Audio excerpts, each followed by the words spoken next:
A Torre de Marduk. Após o dilúvio, houve o povoamento da terra pelos descendentes do Utnapishtim sumério. Então, aconteceu o primeiro retorno dos deuses, tão mencionado em todos os textos da Mesopotâmia.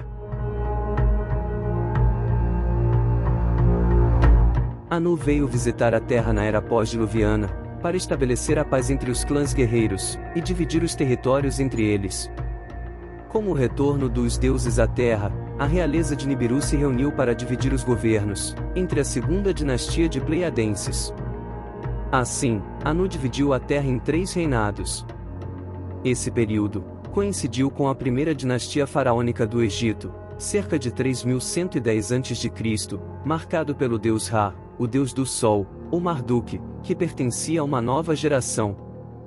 Enlil, junto com Ninhuta, assumiu o controle da Suméria, também as operações mineiras na África, as leis, e os projetos de preservação da terra. Enquanto o porto espacial e o tráfego dos astronautas sumérios ficaram a cargo de Enki, o que deixava Marduk muito descontente, pois ele ambicionava o poder dos céus. Para Marduk, ficou a central de comando no Egito, e também a responsabilidade pelo controle genético, iniciado por Ninhursag. Essa fase acadiana de guerra foi marcada com envolvimentos celestiais e messiânicos, influenciados pela discórdia da família e a chegada de outras raças na Terra. O planeta ficou miscigenado. Aqui chegaram os seres da constelação de Reticuli, que conflitaram com os arianos de Lira, seres de 2 metros e 20 centímetros de altura, que também estabeleceram morada aqui. Assim, começaram a se desencadear conflitos entre as raças em virtude de suas diferenças pessoais em diversos aspectos. Essa hegemonia durou muitos séculos em nossa escala de tempo, demonstradas em figuras das antigas civilizações.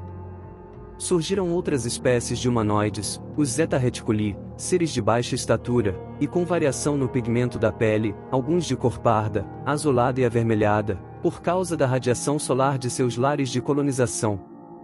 Essa miscelânea de raças provocou a segregação política e o surgimento de castas sociais. Essa fase foi o marco da separação de todos os povos da Terra, dando início à divisão de fronteiras, línguas e raças, estimulando a rivalidade entre os povos. A Era de Marduk foi chamada de Era das Trevas, pois ele disseminou a desordem pelo Egito e pela Babilônia. Todas as construções de templos instaurados na época eram orientadas por ele. Os templos possuíam a face voltada para o leste, saudando o nascer do sol no dia dos equinócios. Da mesma forma, todos os templos de nossa geração, como o Templo de Jerusalém e a Basílica de São Pedro, no Vaticano, foram construídos com os mesmos critérios de Marduk. Os templos do Egito, e Tebas, e o Templo do Céu em Pequim, precisam de reorientação periódica em função da alteração do Sol ao longo dos anos. Sendo o governador da cidade da Babilônia, Marduk era chamado de o Deus do Sol, ou Ra, pois, mesmo não tendo controle das bases celestes, ele desenvolveu um aparelho controlador do tempo.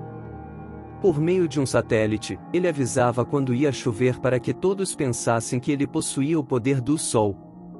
Ele era cruel e gerador de medo. Possuía poderes capazes de utilizar as frequências para embutir pensamentos nas mentes sugestivas dos Lulus humanos, e assim, todos o consideravam mais poderoso do que os outros deuses pleiadenses. Nessa época, houve a construção de novos sinalizadores do espaço-porto, para facilitar a ida e a vinda dos deuses, que viajavam entre os planetas de origem. Enki construiu a grande pirâmide de Gizé, Ekur, a fim de instalar nela o gerador de energia para ser utilizado em veículos espaciais, e nos satélites que controlavam o clima e os sistemas entre Nibiru e a Terra. Aquele que controlava a pirâmide de Ekur, exercia o poder na família, por isso, Marduk queria tanto controlá-la. Ele ambicionava o controle do espaço aéreo, entre a Terra e o planeta Nibiru, por isso começou a lutar pelo controle de Ekur. Ele desejava a posse de uma conexão espacial física, pelo tempo celestial zodiacal, que controlava totalmente o movimento dos corpos celestes, para obter um grande exército de guerreiros para atacar os exércitos de Nergal, dando início a uma guerra sangrenta.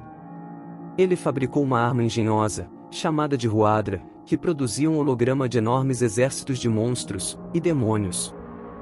Esses soldados atacavam munidos de pistolas de plasma e emitiam gritos de guerra, porém esses monstros eram apenas imagens. Quando Marduk conseguiu se apoderar de Ekur, todos os membros da realeza entraram na briga, dividindo a família de Anu em dois grupos definitivos, os Inlilitas e os Inquitas.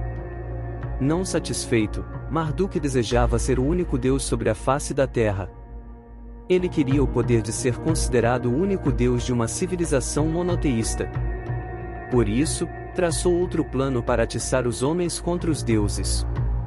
Por isso, orientou os homens a construírem uma torre, ou lagar de pedra, para observação dos movimentos solares de solstícios e equinócios, a fim de que eles tivessem o controle dos céus. O zigurate situava-se entre os rios Tigres e Eufrates, e possuía espaçamento entre 7 constelações de Áries. Pela primeira vez, os Lulus terráqueos puderam pensar que poderiam ser iguais aos deuses de Pleiades. Isso atiçou a ambição e a ganância nos homens, exigindo igualdade por parte da realeza. Esse episódio bíblico foi narrado no Gênesis, capítulo 11, versículo 2, como o incidente da Torre de Babel, em 3460 a.C. Segundo a narrativa bíblica do Gênesis, a Torre de Babel foi construída para que o cume chegasse ao céu. Isso foi considerado uma afronta para o Deus Supremo, que fez com que a torre ruísse, e os homens fossem castigados por meio da diversificação de línguas e raças. Enlil ainda tentou convencer os Lulus terráqueos a desistirem da construção da torre, mas eles não ouviram seus conselhos. Então, Enlil destruiu a torre dos homens com um raio de partículas energéticas. A maior parte dos homens morreu, acometida pela irradiação. Os sobreviventes não foram mais compreendidos entre eles, suas línguas faladas não eram as mesmas. A mitologia suméria possui um texto denominado Imerkar, onde o Senhor de Arata narra a briga dos deuses rivais, tendo como consequência o castigo da humanidade mediante confusão de línguas. E aconteceu que, tendo eles partido do Oriente, encontraram um vale na terra de Sinar, e ali se estabeleceram. O tijolo serviu-lhe com pedra, e o betume serviu-lhe com cal. E disseram: Vinde, construa-nos uma cidade, e uma torre cujo topo alcance os céus. A saga de Gilgame, escrita no início do 3º milênio a.C., narra também as investidas dos reis acadianos e a luta pela supremacia dos deuses. Espero que tenham gostado do vídeo. Se puderem deixar um like e um comentário, isso ajuda bastante o canal.